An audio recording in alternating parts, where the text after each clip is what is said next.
Hello, hello. It is time for lecture 12. 5, 10, 12. Hey! All right, I'm very excited to tell you about lecture 12 because we are kind of getting to that key point where we're talking about the great scientific theory that is how the solar system was formed, right? The scientific theory behind the formation of our solar system, this thing that we're studying in great detail. When we get that whole big picture by the end of this lecture, the goal is, and then we'll be moving on. You've already been watching various videos about individual objects in our solar system. You'll be watching about individual classes of objects in our solar system, asteroids, meteorites, maybe even comets, those kinds of things, Kuiper belt objects. Those are the things that you want to learn about in detail in the object. And now this lecture is designed to sort of knit it all together for you, get a sense of the whole. And it's based in the end on these things that we've been talking about up to this point, right? The structure of the solar system, where the inner planets really close in. You have an asteroid belt of stuff that's sort of close in. We have the big Jupiter, Saturn, Uranus, and Neptune planets that are a little bit further out. And then you have the Kuiper belt, just like this sort of big donut-shaped blob of things like Pluto and Eris and other dwarf planet type stuff and icy objects. And then way the heck out beyond that is the Oort cloud. We have a whole bunch of these other small objects that are comet-like all over, right? And then we were saying that all of these objects, they're made up of matter, and they're made up of things that could be solid or liquid or gas. And we want to know where it all is, right? Where is there liquid water primarily in the solar system, but other things too, right? And so that's when we spent a lot of time on understanding pressure and temperature and the phase diagrams, right? In this instance, we just use the phase diagram of water, but this is an example just how you have to move from solid to liquid to gas and the transitions from one phase to another, back and forth, and the different kinds of transitions that need to be made, right? So with all that in mind, we are now going to talk about like what's important about knowing how the solar system is made. We see like our solar system's interior stuff, like right up close to the sun, within, say, 150 or 200 million miles of the sun, 1.5 astronomical units thereabouts, right? That's Mercury, Venus, Earth, Mars, and stuff. That material, right, is mostly metal and rock and a little bit of other gases, right? And then on Earth, there's a little bit of liquid water. And on planets like Mars, there's probably a fair bit of ice below the surface, maybe even some ice on top, but mostly below the surface. And then at the very other side, like the other planet Venus, where the temperature is so hot that it's all baked. And so therefore you have a lot of water vapor, right? So you have that stuff there in the inner solar system. But then go a little further out, and then the stuff becomes rock in the center and large amounts of gas, right? This gas is not necessarily water vapor, but things like ammonia, carbon dioxide, methane, gases that we're familiar with here on Earth, but they're in small quantities as opposed to large quantities. Why is there so much gas out there? Right? And you go still further out, and you have even less of those gases, but now you have lots of ices. And the temperatures are dropping as you go out. And so you're thinking about temperature and pressure and things like that.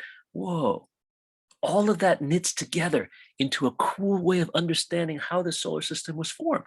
And this hypothesis took many years, decades, to try to confirm, well, maybe this is true, maybe that's true, whatever. And there are still things that are still going on today, people trying to understand how this all came together, okay?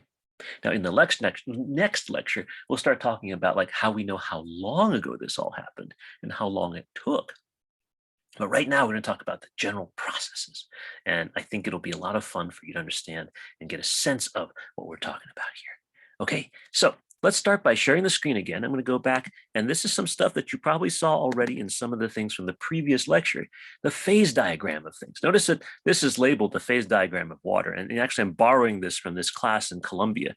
I guess it's environmental chemistry or something like that. But remember, we are talking about the ultimate environment, right? The astronomical environment of space and the solar system and things like that. So, excuse me. So we're just going to use that. And later on, actually, when we talk about Earth as a planet and some of the other processes of planetary formation, this will become even more important as we think about environmental science. But for now, let's just look at this and see where this goes.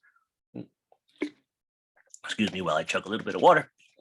These two substances are really good examples to use for phase diagrams. And we used them earlier, like on the envelopes and so on. But let me just see these individual points. Like the point here we call a triple point, where you can create solid and liquid and gaseous material at the same time. And then coming out over to here, out to point D, right, the boundary between liquid and gas.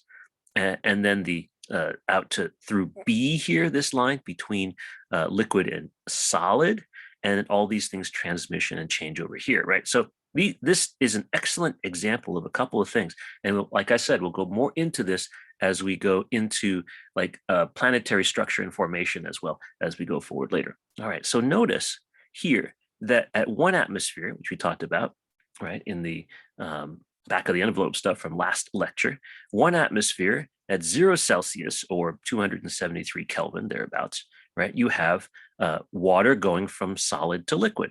And then same at 1 atmosphere, you have water going from liquid to gas at 100 Celsius or 212 Fahrenheit or 373 Kelvin, right? But you have this range of stuff. And what I want you to notice is that from 1 atmosphere to 218 and 1 atmosphere to, a few tenths, a few hundredths of an atmosphere. This is this torr thing. A torr is, I believe, 1/1000th of an atmosphere. What you want to recognize is that this is not linear scale at all. Okay, these are just key points, and then all the behavior in between, you assume that's like basically the same, but the scales are all different. So don't think of this as like 1 and that's 2, but this is 218, way the heck up here, the top boundary. So what I want you to notice instead is the general overall shapes and the general overall locations of these points, right? So comparing with carbon dioxide over here, see CO2, solid, liquid, and gas, as opposed to water or H2O, solid, liquid, and gas. Notice two things. First thing you probably notice is that this line between solid and liquid, they're sloped differently, right? This one is sloped backwards. So it's the higher the pressure you get, the lower the temperature required to go from solid ice to liquid water. On the other hand, for carbon dioxide, it's the other way, right? We have solid carbon dioxide after this triple point here of 5.11 atmospheres. So it's 5 times higher than the atmospheric pressure that we experience on a daily basis. As you increase the pressure, the temperature required to go from solid to liquid gets higher. What does this mean? If you smush ice, okay, if you're smushing water ice, eventually the more you smush it, the more likely it is to melt, because the temperature required for it to go from solid to liquid decreases, right? So if you smush it, even though it's cold, it will get wetter and wetter and more liquid. Carbon dioxide, on the other hand, once it gets frozen, if you make layers of it and you smush on top, right? The more you smush it, the hotter you have to get in order for it to melt. And so if you're like in a cold place, I don't know, say out in the solar system, a few astronomical units away on an asteroid or something like that, okay? If you've got carbon dioxide in the layer, the more you stack it up, the harder it will be for it to melt. Whereas with ice, liquid water is more likely to show up when you have solid water packing up in layers and layers and layers. So it's a thing where you might be able to have a crust of solid water on the top, ice basically, and then underneath have a layer of liquid water because the stuff on top is pushing down the bottom. Right? I mentioned that at the end of the previous lecture, but I want to emphasize this because when we look at carbon dioxide, you see that is the opposite. And this is true for most things in the universe. Most compounds that we're aware of have this kind of sloping, an increasing slope of pressure to temperature in the boundary between solid and liquid. Water is one of those rare substances that has the other way around. That's really interesting, right? And this turns out to have an effect on when we're talking about the supporting of life on Earth and so on. to be discussed a little bit later in this semester. Now, the second thing I want you to notice is look at where one atmosphere is here in carbon dioxide, right? It goes from solid to gas. It has to be pretty high pressure to get to liquid carbon dioxide. So you have to go from one atmosphere goes from solid to gas. This is how dry ice works. But on Earth, we do see liquid carbon dioxide in some places. Where have you seen liquid carbon dioxide? You want to go from liquid carbon dioxide to gaseous carbon dioxide. Notice that you don't have to increase temperature very much at all. In fact, if you just have a reasonable temperature, all you have to do is go and decrease the pressure. Decrease the pressure. And therein lies the clue. You see carbon dioxide in liquid form all the time. You just don't notice it because it tends to be in soda machines. Next time you go through a drive-through for a fast food restaurant, you may notice that there'll be like things that look like big faucets in the wall as you're going past the drive-through thing. Okay, and they may be labeled liquid carbon dioxide. And because what happens is that the people come in big trucks or they bring big canisters of liquid carbon dioxide and they put them into the big soda fountain machine type things. Okay, it's under pressure, so you can't put it too carefully. You have to be very careful, otherwise they'll blow up and stuff. But you put it under pressure, and then you stick it in there, and then you hook it up to your soda machine. And when you want nice carbonated soda, what do? When you push the little lever or push the little button, all it does is it lets a little bit of that liquid out into the regular air. And at the regular air pressure, which is 1 atmosphere, right? Once it goes down in pressure, boom, immediately turns into gas. Whoosh, there's your answer. Now you don't have to compress the gas so much. As long as you have a high pressure and it turns into liquid, it's easier to store, easier to carry. And how about that? You get your delicious fizzy drink anytime you want it, or your soda water whenever you feel like it. So these are the kinds of things that we think about, and we use water and carbon dioxide because they're so prevalent and so common in our world and also in other worlds here near us in the solar system. So that's what we're going to use in our discussions and conversations. So with that in mind, right, think of the overall structures, right? The temperature and pressure and things like that. And if we go to this thing here, right, mostly solid stuff in here, maybe a little bit of liquid depending on the pressure, mostly gas stuff out here, and way out here, solids, but they're frozen, right? And they are not gaseous because the gas is dissipated. There's not enough pressure to hold together atmosphere or anything like that. They're low amounts of mass, and so they're flying around. And then you just have these icy blobs of things, maybe carbon dioxide, maybe water, maybe other stuff, but just holding together. You're not going to see a lot of watery objects out there that are big, because once you build up enough water, then the interior might melt. But if you can have an object with lots of water, well, maybe you can have underground liquid. Fun stuff to think about, right? So that's what we're talking about. And I just want to introduce an idea. Okay, at some point, I'll just draw this because it's probably fine to have a video, a display. At some point, right, you know how we go out, so let's say you're going up a mountain, you're climbing a mountain, right? And down low, it might be clear, but as you get higher and higher, there are more and more clouds. Or if it's, say, just a cold day, the further you go up, right, as the temperature and pressure drop as you climb the mountain, it's more likely to snow. Because what happens is whatever was liquid, like fog, right, like sort of in the middle altitudes, becomes snow and ice in the higher altitudes. So there's a snow line. Those of you who do mountains and like to climb and so forth know that there's this thing called a snow line for high mountains, where above it, you really don't get a lot of rain. You just get snow because the water that otherwise would come down as liquid droplets comes down as solid flakes, right?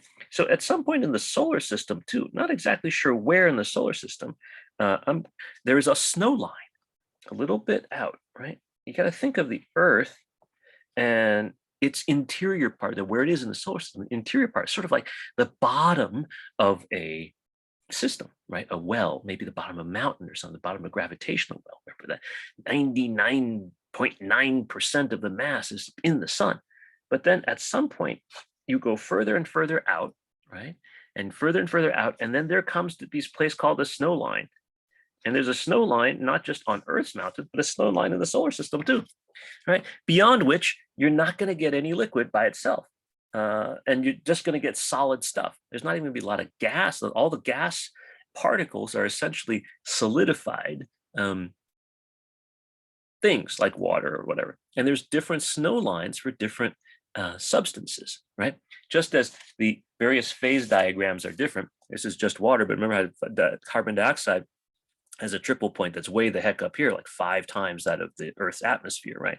Whereas the triple point here, where the 3 lines meet of water, is much lower than 1 atmosphere. The same token, the temperature change is different too, right? Notice that the temperatures, when we're looking at the temperature of the phase diagrams of carbon dioxide and water, they're also different between liquid and gas and solid and so forth. So at some point you have the snow line, right, which is somewhere along here, but it varies for substances. So you might have a snow line in the solar system going out from the sun for water, right? And then you have a snow line for carbon dioxide, or you have a snow line for ammonia, or a snow line for methane. See how that goes? So you have all these different things coming together, and that's the structure of the solar system. Indeed, if you were really wanting to sort of get a sense of the solar system structure, it's almost like a glass of fresh squeezed orange juice. And I'll get into that more when we talk about planets. But realize that if you have a blob of material, right? Like a blob of fresh squeezed orange juice, and it's got like pulp in it, it's got like powdery orange fruit materials, and it's got a lot of like liquid, like water in it. Over time, it'll, depending on gravity, separate out, right? The heavy, dense stuff goes to the bottom. The medium dense stuff kind of forms a layer in the middle, and then the very light stuff stays near the top. And this is what happens with orange juice. If you like put it in a tall glass of OJ and just kind of sit it there for a few hours, then it will slowly settle into that differentiated layers and stuff. Now, the solar system is way bigger than orange juice and is way more complicated, but the fundamental aspect of the physics of the astronomical system known as our solar system is exactly the same. The dense material will slowly get down to the middle, right? Left undisturbed, the gravity will continue to work, and then the intermediate density stuff like the rock will kind of go a little bit further down. And then the gaseous light stuff will stay kind of around the outside.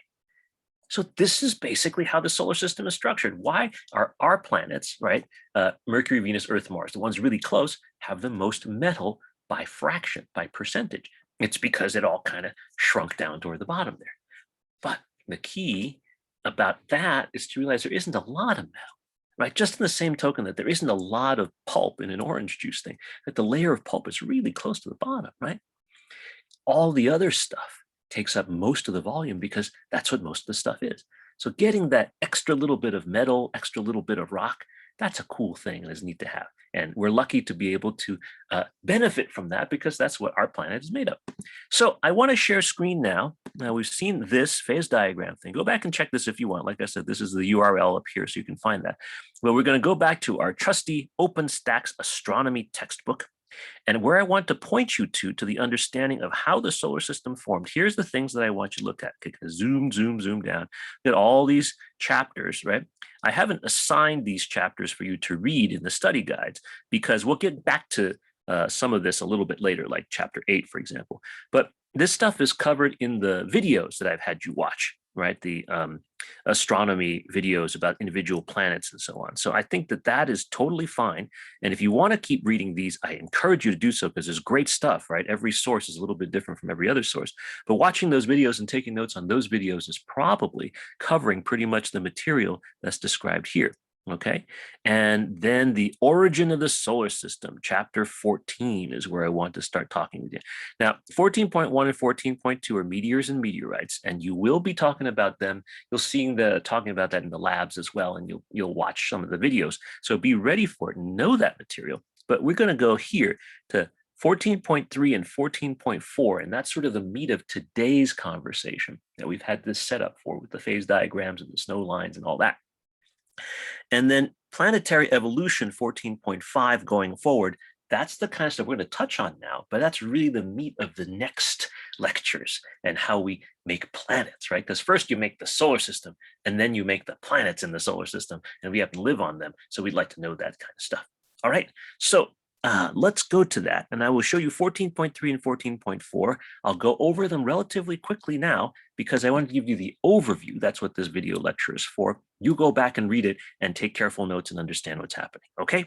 So 14.3, you want to describe the motion, chemical, age constraints that the solar system formation needs to have, right? Summarize those physical changes and the chemical changes, and explain the formation, the process of the different planets. So here are the things that you have to know about, right? There are details, like I said at the beginning of this lecture, that are still being worked out about like how you make our solar system. The general idea of making the solar system, however, follows pretty well. And as always, we have to go back and try to figure out all the details. Here's the ages, right? These things have to be 4 or 5 billion years old. That stuff we'll talk about as well in upcoming lectures and so forth. So here's basically how it all works, right? You have a big blob of gas. And when it says the solar nebula contracts, okay, how big is this blob of gas? It's way bigger than the current solar system is today. All right, this blob of gas originally may be 100 times greater in diameter or even more than the current solar systems today. So it could be trillions of miles across instead of just billions of miles across. But over many, many, many millions of years, it collapses and becomes smaller, right? Because the gravity from the central parts of the cloud is basically attracting the outer parts of the cloud and pulling in closer and closer. Meanwhile, it's spinning too, right? And so you're spinning, and whenever you spin something, eventually all the stuff that's vertical kind of goes down and flatten system. That's a thing called angular momentum, which has to do with Kepler's laws of orbital motion and things like that, which we talked about earlier in the semester. And then eventually you have the shrinking, and this is kind of shown not quite to scale, but at some point you wind up with a disk with blobs in it. And this disk with blobs in it makes little blobby things. And those blobby things are the planets, right? They don't make one gigantic planet immediately, but they make small little objects. And then the small objects come together and turn into big objects. And then the bigger objects get bigger and bigger and bigger. And then that's how you have planets, okay? So this area, this discussion, you have to take into account the temperatures. You have to take into account what materials show up, where the snow lines are, shall we say, as we said earlier, but also like where do they condense? Where do the materials go? And here we have this sort of interesting diagram, which I'm happy to explain, but I'd like for you to look at this and think about this more carefully and look at these a little bit more.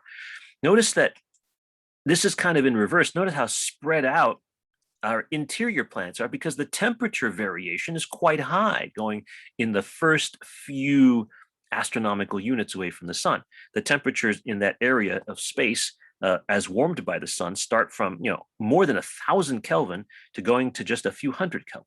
And as you go beyond Jupiter, Saturn, Uranus, Neptune, the temperature drops further and further, but it's already quite low, right? The temperature being only a few hundred Kelvin and getting down to even lower than that, to only between 50 and 100 Kelvin. And so the temperatures are quite low out in those distances. And so these are the areas where you get these various materials, right, that would condense out what we call those snow lines. So where does the condensation happen for metal, iron and nickel and things like that? That's all down here, the temperatures where the Earth used to be and was experiencing when it was forming. So that's where all the metal and the metallic materials sank down, just like the pulp in the orange juice sinks down in a tall glass that we're talking about. And that's how you wind up with these kinds of structures. Now you have the rotation of the solar nebula, the formation of those terrestrial planets and those giant planets, the ones that you've been watching the videos for, Mercury, Venus, Earth, and Mars in a couple lectures ago, and Jupiter, Saturn, Uranus, and Neptune in the more recent lectures, right? All these planets have to form. And what do they form from? They form from the stuff that is condensed out, or the stuff that happens to be available in those parts of the solar system. So that's why, for example, Jupiter has a lot of gas, because there was a lot of gas available, right? And that's why Earth is made up of a lot of metal and a lot of rock, because there happened to be a lot of metal, a lot of rock floating around. But the reason that Earth, for example, is so much less massive than Jupiter because there was way less metal and way less rock in those areas. And somehow Jupiter grabbed all the gas and Saturn grabbed gas and they all grabbed gas because there was still gas out there. Whereas there really wasn't that much gas inside where Mars's orbit is today because it all got blown outward toward Jupiter and Saturn, et cetera, right? And then heavy bombardment, which you read about and you heard about a little bit in other videos and so on. But by the end of this section, the comparison with other planetary systems, this is cool. Okay, let me explain. I taught that 14.3 talks about our formation of our solar system, right? How long it took, all the details. We're going to go into much more detail about that in future lectures, as I said, right?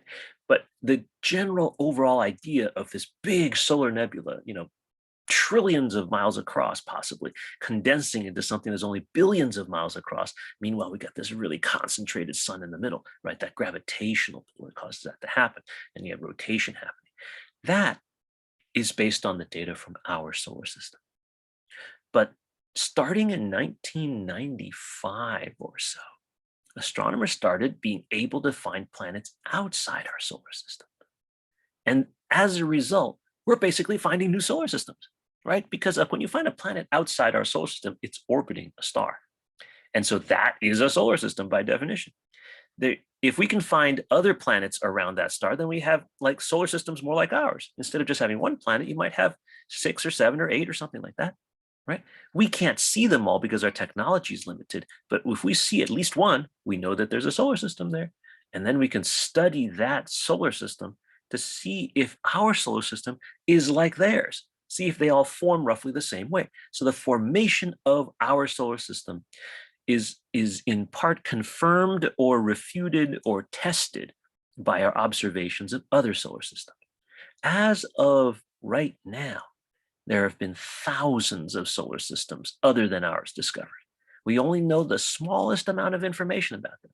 Our solar system, we know in exquisite detail, right? We'll talk more about how we found out all these cool things. But for now, we're using those solar systems to sort of show us whether or not our theories, our hypotheses of our solar system formation are confirmed or falsified. Okay, so with that in mind, let's go back again to the textbook and chapter 14.4, the discovery of other planetary systems, and look what they look like, right? These are protoplanetary disks. These are those solar nebulae which have reached a stage where they're starting to form blobs that are not just round blobs of gas, but sort of disky blobs of gas. So we're looking at equivalent of something like a Frisbee, but it's sideways. But this blob is really big, right? So the disk is 17 times our size of our solar system. This is a really cool region, right? That's whatever glow that's happening in there is from the new star that's forming inside. So this is an early version of a solar system, which many years from now may look like ours. But right now it's this big blob of opaque gas, which we can't quite see through. And here are some other solar systems, protoplanetary disks. We're pretty sure that in the middle, for example, of this HL Tau, there's probably a star in there. But notice how these rings are forming, right? These rings are quite far across. Remember, these are billions of miles across. And as a result, these are places where the orbits of our current planets might be around our solar system. Perhaps these are areas where this star's planets are forming, right? This is a simulation. This is purely a visualization. But basically, if you form a planet, it starts to absorb all the rest of the gas as it goes around because it has stronger gravity, because it has more mass. So all the gas kind of flocks to it, gravitates to it, shall we say. And so you wind up with these gaps. And in these gaps, we can't see it yet because our technology is limited, but maybe there are planets or protoplanets, early possible planets kind of hiding in those gaps. And then the discovery of exoplanets here, all right, this you can look at. We're not going to worry about the math involved in this area yet. We will do it later in this semester about how we discover exoplanets. That's cool. And that's a neat area that we'll discuss more. But look at these planets by size. How big are they compared to the Earth, right? And then how far away are they? What years were they discovered? Now, this has a lot to do with our technology. As our technology improves, we can find objects that are less massive, the things that are down to sort of as massive as Earth or even less massive at some point. And then this is the whole comparison between theory and data. And once again, here, this is a key that I want you to get for this part. Nothing about the new planetary systems contradicts the data, right? The basic idea that planets form from the aggregation or clumping of material within those circumstellar disks. However, there is existence of different kinds of planets like ours. So things that are as big as Jupiter, as gaseous as Jupiter, but they're closer to their stars than the orbit of Mercury. So something is going on, right? Where we are seeing solar systems that are unlike ours because their planets don't seem to be placed in the places where we think they ought to be. How weird is that?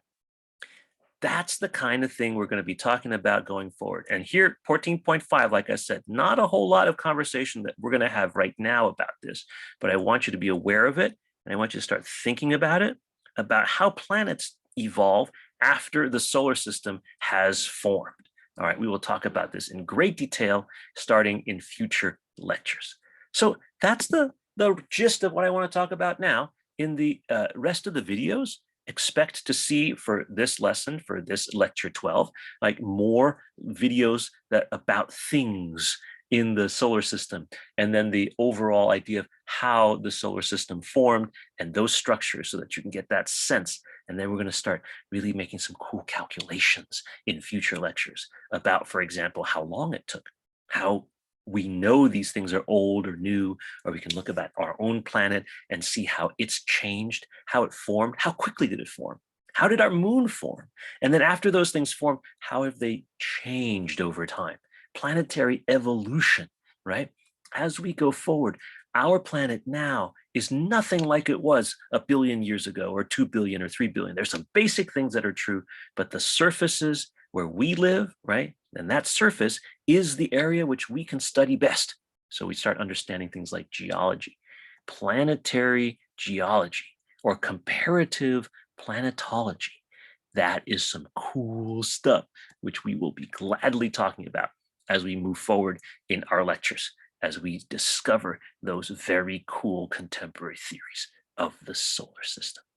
Thank you so much for your time. Thank you so much for being engaged in here. I hope you've been filling out your study guides. We talked a lot of things, but remember, there's a lot of reading left for you to do, and there's a bunch of other videos for you to watch so you can get that complete picture of this census of the solar system, plus the understanding of its structure in such a way that we can start understanding its origins. Pretty cool things.